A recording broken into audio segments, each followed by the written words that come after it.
નમસ્કાર, કલમ યુઝ સમાચારની સાથે હું છું આપની સાથે પાયલ બાંભણિયા। તો જોઈએ આજના મહત્વના સમાચારમાં। સુરત મહાનગરપાલિકાનું પ્લસ પોલિયો નાબૂદી અભિયાન શરૂ। આજે તારીખ 23 થી 26 જૂન સુધી અભિયાન ચાલશે। સુરતમાં કુલ 340 સેન્ટરો પર 1 થી 5 વર્ષના બાળકોને પોલિયો પીવડાવવામાં આવ્યો। લકવાગ્રસ્ત નાબૂદી અભિયાનને તેજ કરવામાં આવ્યું। મનપાના આરોગ્ય વિભાગ દ્વારા વાલીઓને અપીલ, વધુમાં વધુ બાળકો આ અભિયાનમાં ભાગ લઈ બાળકોને રસી પીવડાવે, જેથી બાળકોના સ્વાસ્થ્યને કોઈ જાનહાનિ નહીં પહોંચે। બ્યુરો રિપોર્ટ, કલમ યુઝ સમાચાર, Surat.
Doctor Brijesh B doctor west zone liaison officer medical officer Palanpur health centre pulse polio immunisation programme हेठળ ભારતના 3 રાજ્યોમાં અત્યારે નેશનલ ઇમ્યુનાઇઝેશન ડે પ્રમાણે પોલિયોનો પ્રોગ્રામ ચાલી રહ્યો છે।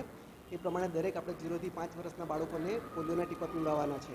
એના માટે વેસ્ટ ઝોનમાં પણ 350 જેટલી ટીમ કાર્યરત છે અને એમને આજે બુથ પર અને કાલથી ઘરે ઘરે ફરીને 3 દિવસ સુધી એટલે 23થી લઈને 26 તારીખ સુધીના પ્રોગ્રામ ચાલવાનો છે। તે પ્રમાણે બધા દરેક બાળકને આપણે આવરી લઈશું અને એક પણ બાળક બાકી નહીં રહી જાય તેની કાળજી રાખવાના છે। એટલે દરેક બાળક પોલિયોથી રક્ષિત થઈ જાય એની કાળજી રાખવાની છે।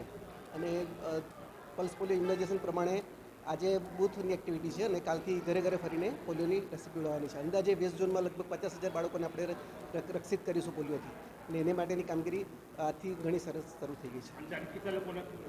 અંદાજિત 50,000 બાળકો જેટલા વેસ્ટ ઝોનમાં પીવડાવવાની છે।